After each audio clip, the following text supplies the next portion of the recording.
sini saya akan menjelaskan tentang automatic feeding pada kolam ipal. Ini dipakai untuk pabrik kelapa sawit. Ini berdasarkan pengalaman yang ada di lapangan. Jadi ada beberapa hal mungkin yang perlu dimengerti tentang automatic kolam ipal. Yang pertama, automatic kolam ipal ini alat atau instrumen yang digunakan untuk mengatur feeding kolam limbah secara otomatis yang bisa dikontrol dari panel kontrol. Jadi tidak perlu ke masing-masing palep. Jadi karyawan tidak perlu mengatur ke lokasi atau dari palepnya, bisa melihat dari indikator dan dikendalikan dari jarak jauh. Terus yang kedua, ini automatic feeding kolam limbah ini bertujuan untuk menjaga kolam ipal tidak underfeeding maupun overfeeding yang bisa menyebabkan kualitas air kolam ipal tidak sesuai standar. Untuk pabrik kelapa sawit, biasanya kolam ipalnya itu diaplikasikan untuk land application atau pupuk untuk di kebun sawit. Ada beberapa parameter yang harus dipenuhi. Yang pertama untuk pH. pH harus dijaga 6,8 sampai 8. Terus total alkalinity lebih besar 2500 ppm dan VFA volatile fatty acid kurang dari 500 ppm.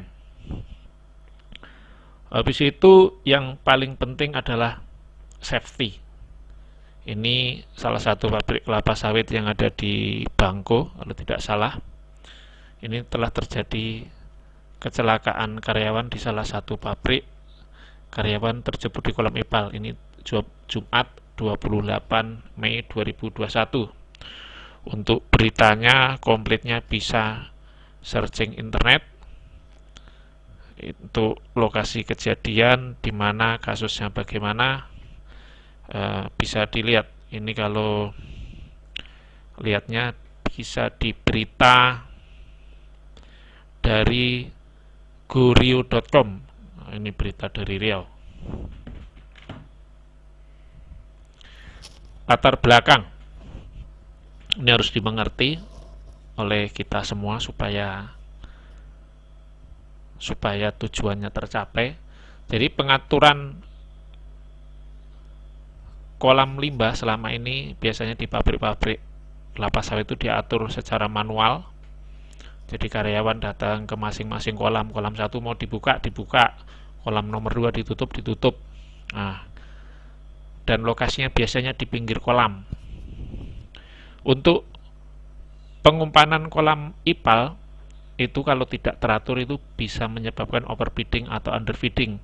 Nah, ini kalau overfeeding akan ada tindakan lebih lanjut. Biasanya ada muncul sekam, habis itu perlu membuangan sekam, jadi ada tambahan pekerjaan yang mungkin lebih banyak. Kalau underfeeding akan menyebabkan bakteri yang ada di kolam tersebut bisa kekurangan makanan.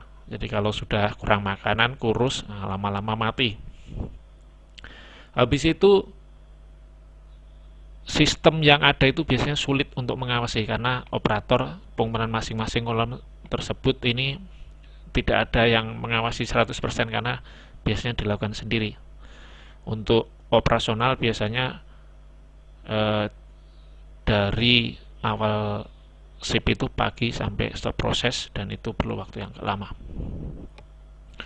Untuk analisa penyebab masalah ini biasanya ini ada diagram tulang ikan. Biasanya kenapa kok feeding kolam limbah tidak efektif? Nah, ini berbagai macam.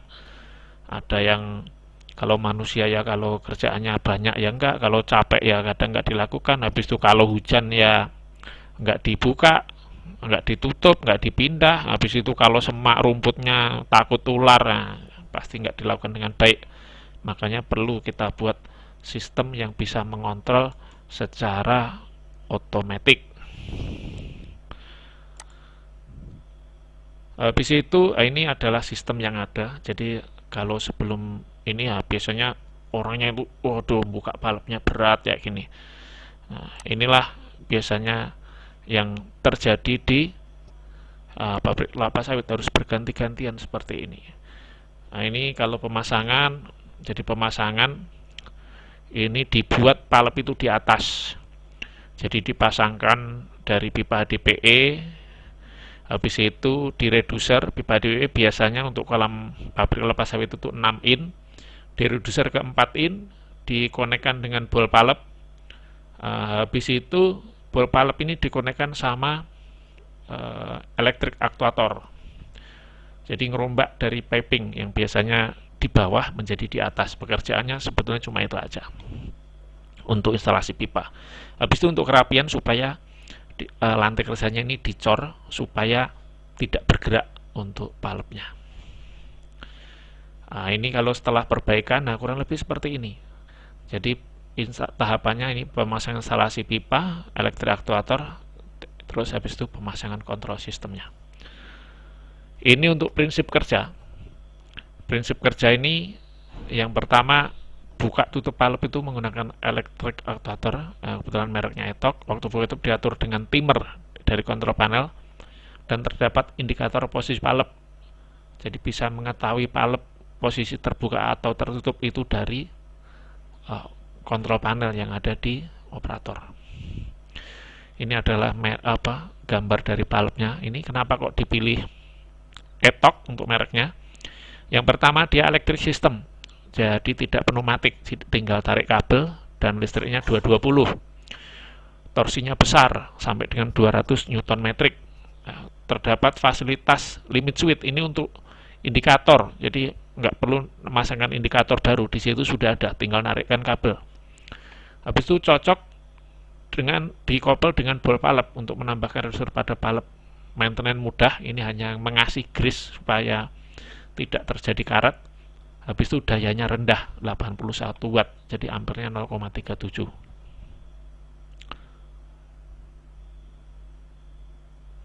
Habis itu ini adalah tahapan pekerjaan. Jadi kalau untuk pemasangan 6 kolam itu kira-kira berapa kerja? Ini kalau kita hitung ada 1, 2, 3, 4, 5, 6, 7, 8, 9, 10, 11, 12, 13. Jadi 2 minggu itu bisa diselesaikan dengan syarat alat dan bahan tersedia. Kalau tidak tersedia bisa jadi molor. Habis itu sistem proteksi. Ini proteksi ini ada 2. Yang pertama proteksi operasional. Ini ada proteksi level. Ini jika level final levelnya tinggi maka akan memberi perintah palep terbuka semua. Habis itu proteksi pressure, jika tekanan pipa melebihi tekanan operasi normal maka akan memberi perintah untuk membuka semua palep. Habis itu proteksi indikator palep, jika palep tidak ada yang terbuka maka akan memberi perintah untuk membuka semua palep. Habis itu sistem proteksi yang lanjut di alat. Ini alat ini ada proteksi arus lebih nih dengan memasangkan MCB. Ingat bahwasanya 0,37 ampere. Kita bisa memasang untuk MCB ini dengan 2 ampere saja cukup. Kalau trip berarti ada masalah di situ, MCB-nya turun berarti ada masalah. Habis itu ada proteksi waktu kerja. Jadi timer itu untuk palep itu dibatasi waktu bekerja supaya tidak bekerja terus-menerus. Ini adalah rumus untuk setting kolam ipal. Ini rumus ini bisa dipakai dan ini sudah diuji cobakan di salah satu pabrik dan ini cukup efektif untuk menjaga kualitas kolam ipal dan sudah berlangsung sekitar 4 tahun dan untuk kualitas kolam ipal selalu terjaga dengan baik. Rumus untuk setting yaitu T ini setting waktu timer, habis itu TK waktu feeding tiap kolam, habis itu dibagi jumlah kolam aktif. Nah, jadi setting timer itu waktu feeding tiap kolam dibagi jumlah kolam aktif. TK ini jam olah dibagi jumlah kolam aktif. Nah, misalkan jam olah ini berdasarkan tren jam olah buah karena kita enggak dipasangkan untuk pembagi di panelnya. Ini adalah contohnya. Jadi contoh ini TBS olah rate-nya mingguannya 600 ton, TPH-nya 60, jumlah kolam aktifnya 6 kolam. Jadi jam olahnya 600 dibagi 60 10 jam. Waktu feeding tiap kolam 10 dibagi 6 kolam ini sama dengan 1,6 jam. 1,6 jam ini untuk tiap-tiap kolam. Tiap-tiap kolam 1,6 jam. Tetapi kan kita tidak mengatur 1,6 jam langsung dibagi, oh tiap kolam 1,6 jam.